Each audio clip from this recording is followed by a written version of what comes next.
Okay, I've had a whole bunch of questions on the GCN video on aluminium and carbon handlebars.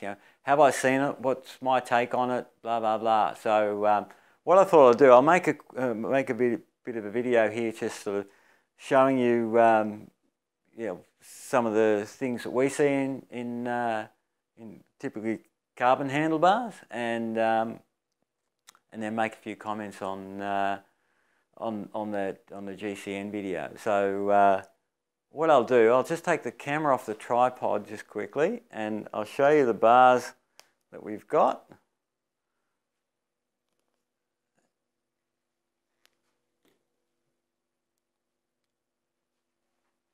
All right, so here's a whole range of different handlebars. We've got Envy, Data, Bontrager, Specialized, Eastern, 3T, and FSA. So, and a couple of cut up. So yeah, so I'll put the camera back in the stand, and yeah, let's have a look at these sort of one by one. So this is the 3T bar that I did the video on just a little while ago, where I cut it up. So, that's, is that going to go? There we go. So you can clearly see that void in that joint through there. Next, we've got an Envy Smart System bar. And this has been damaged in the stem clamp area. So at the front face and at the rear face. What's funny about whenever there's a crack on the stem clamp area, it's always where the torque warning is for some reason. It's yeah, a bit uncanny, but yeah. So this again was involved in a crash and yeah, damaged at the rear face. The area marked in yellow was found with a scan. Very hard to see anything visually on this one. Next we have a Bontrager R Xl Bar, and again that's it's got a big delamination at the front surface, area marked in yellow. Here we have a 3T aero bar, and this one was right here where the clip-on aero bars were fitted. Right in the corner of the clamp there's a delamination, again marked in yellow. So it does say it's clip-on compatible, and with a torque setting. However, in this case, it's failed. But there's an imprint too, so it's probably over tightened or crashed or something like that. So we've got a Data presser bar, which is quite a nice looking bar. However, it's cracked at the back. I don't know if you can see that crack through there. Yeah, it can be hard to see this stuff. It's where the scan shows it up really, really well. Here we have a Specialized, an S-Works aero bar. Again, same at the back face, big delamination. Here we have an Envy road bar. This one's a bit different. It's got damage right here where the lever, so the lever was basically impacted sideways, and the corner of the lever gouged into the bar and created a delamination in that one there. FSA K-Force, again, delamination at the back face, little crack indication at the front face. Another Data presser, again another delamination at the back face.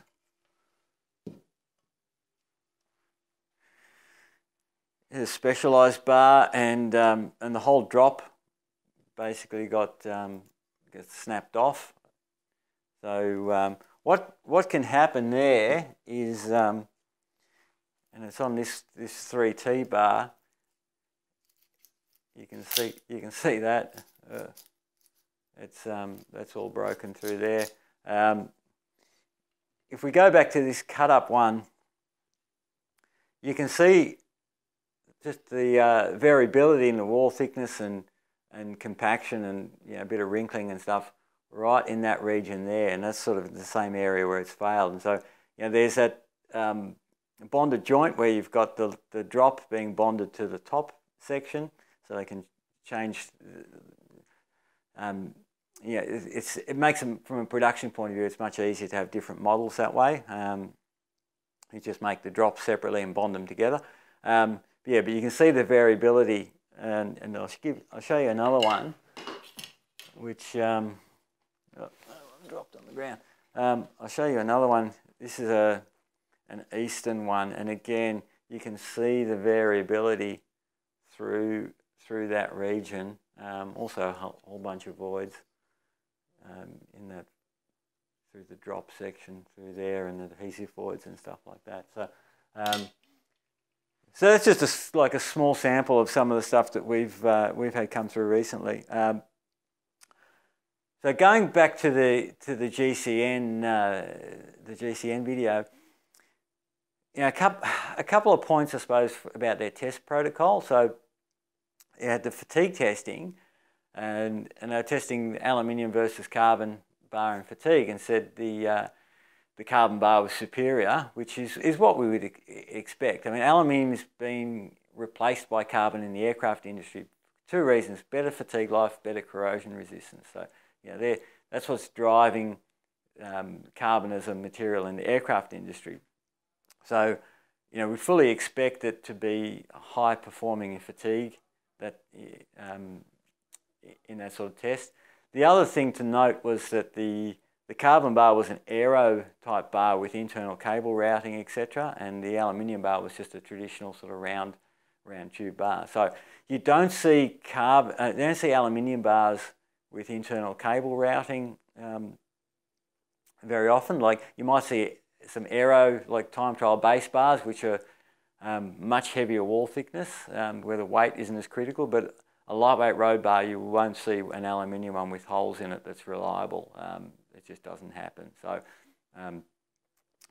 So yeah, I mean, it would have been better to compare the identical parts, like a round carbon bar and the round aluminium bar.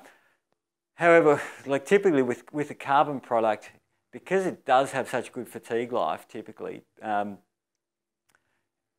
it comes down to more, once you have your design right, it comes down to if you've got flaws in the part or not. Now, because it's in the processing, it's much more common to have a flaw in a composite part than it is in typically a metal part. It's just due to the processing of it, the way it's made.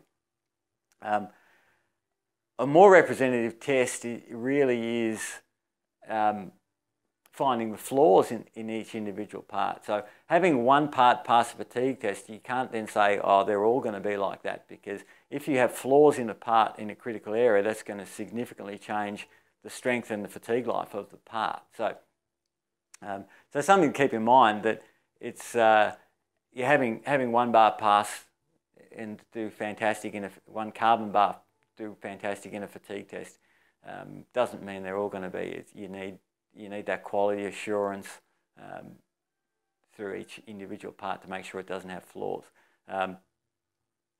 So, I mean, from a fatigue point of view, personally, I've seen more aluminium bars fail than carbon bars catastrophically. I mean, we've got all these bars here, but only 2 of them have actually failed where the drop has broken off, whereas I've seen a lot more aluminium bars fail over time. And back in the old days when I was doing a lot of Ks in the early 90s or late 80s, 90s, etc., aluminium bars were getting down to around 200 grams. You know, they're approaching that sort of weight. And we'd replace them every year regardless of, you know, whether they'd been,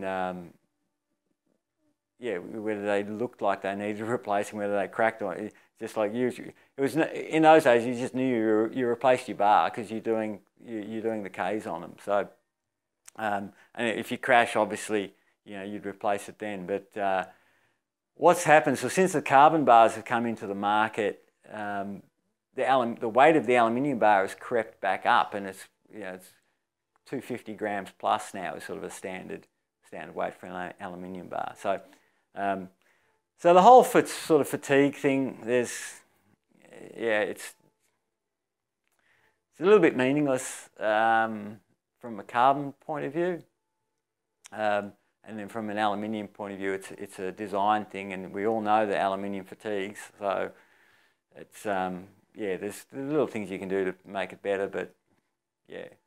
So the next test was the impact test. Now, as you've seen on these bars here, they've all been in crashes, and most of the damage is at the rear face of the stem clamp area. That's the most common area for damage. So when you crash into something, you've basically got a point load right on the corner of the stem at that interface. So on their drop impact test, the load's vertical, whereas what we're seeing here, it's more a horizontal type load or a point load. So, so I don't think that test is that representative of a real world type crash. And again, they used a different bar, a different carbon bar versus a different aluminium bar, and different shape.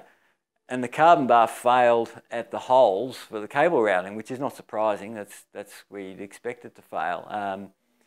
But I suppose what's unusual is in the video they showed this whole range of bars that Control Tech make, and so why didn't they choose a carbon bar which looked the same as the aluminium bar? You know, so it's just a bit more similarities to that. So yeah, I don't know the answer to that question. So, but you know, just comparing apples to apples. So the from impact point of view, you know, most of the impacts that we see are usually on the front and side loads. So, you know, you very rarely on a road bike do you get a vertical load like that. You know, it's always you're crashing into something, and you know, you're often trying to turn away from it at the time, and so you end up having, you know, a side load into the handlebar, which can either break the drop off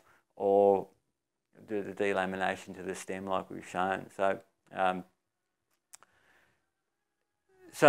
know, that stem clamp area is a critical spot, and the shape of the stem can play a significant role in how the load gets into that area. So if you've got a sharp corner on that stem, it's really going to have a real concentrated point load. So it's recommended to have a stem which has got a nice radius at the corner. You know, you can use a little file or something like that, or a Dremel, and increase that radius a little bit just to make it a smoother transition. Because as you saw in their video in the fatigue testing, how much that the bar actually moves during that fatigue, and you know, if you've got a little knife edge on the stem, that's going to be cutting into those fibres, and also in the aluminium, it's going to be scoring and creating a stress riser there as well. So,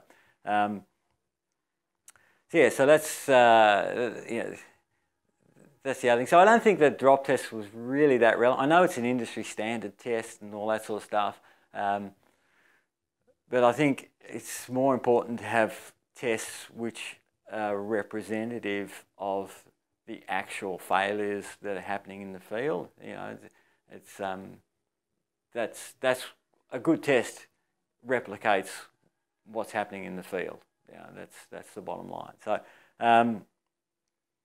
the other differences between aluminium and carbon bars that people talk about is the vibration damping. I won't go into that here. That's a topic on itself. Like I've got a vibration damping analysis set up so I can test that, which I've tested different bars, and there are differences, but it's not just a carbon bar is better than an aluminium bar. Like, there's so many variables with the layup and fibre types and all this sorts of stuff. So you can't really make a blanket comment. So what else? So people ask, well, what bar do I use? Mainly carbon on my bikes. I do have a 160mm travel mountain bike, and I've got an aluminium bar on that. And the main reason for that is that I can replace it cheaply if I crash. I'm probably more likely to have a hard crash on that bike, and instead of them thinking, oh, is my bar damaged? I mean, I can scan it. That's not a problem for me, but for other people, it's just that having that mindset of like, oh, I'll just replace my bar. If I've had a heavy crash, I'll just replace my bar. It's only $50. Whereas if you're spending hundreds of dollars on a bar, and then you're crashing, do I really want to replace that bar? Like, another couple of $100. I'm a bit short on cash this week. Blah blah blah. And then you're in the emergency room because your bar's failed, or at the dentist or whatever. So, which is one of the reasons the pros will tend to use an aluminium bar, particularly if you're doing a lot of crits, because you're gonna crash the bike, or in transit, and the bike's in the truck going to races and that sort of stuff. Just take that variable out, and the bikes are light enough these days that you can build it up to the minimum UCI 6.8 kilo. And often you need to add a bit of weight, so you might as well have it in durable products. So, that's sort of a bit of a summary on the aluminium and carbon handlebars. It's the thing with the GCN. They're trying to bring this stuff. Obviously, they've got they've got their branding and all that sort of stuff, and marketing, and but they are trying to generate these discussions and put this stuff out there. So good to them, for trying to bring that information. So they've obviously got a lot more subscribers than I have. So I know, but that's up to you guys. Come on, give me a boost here, and I can keep providing some more of this info. So anyway, I could talk about this stuff all day. I better actually go do something else. Thanks for watching, and hope you learned something. If you're in doubt about your handlebar, replace it, because it's much cheaper to replace it than replace half your teeth, or if you get a brain injury and all that sort of stuff. And it does happen, so just take care of it there. If in doubt, replace it, whether it's aluminium, carbon, steel, titanium, unobtainium, whatever it is. Like, if you're in doubt, either replace it, get it checked out. Like, we can scan the carbon bars, can scan aluminium bars as well, but as I said, they're so cheap, you just replace them. So that's it. We'll see you next time. Okay, bye.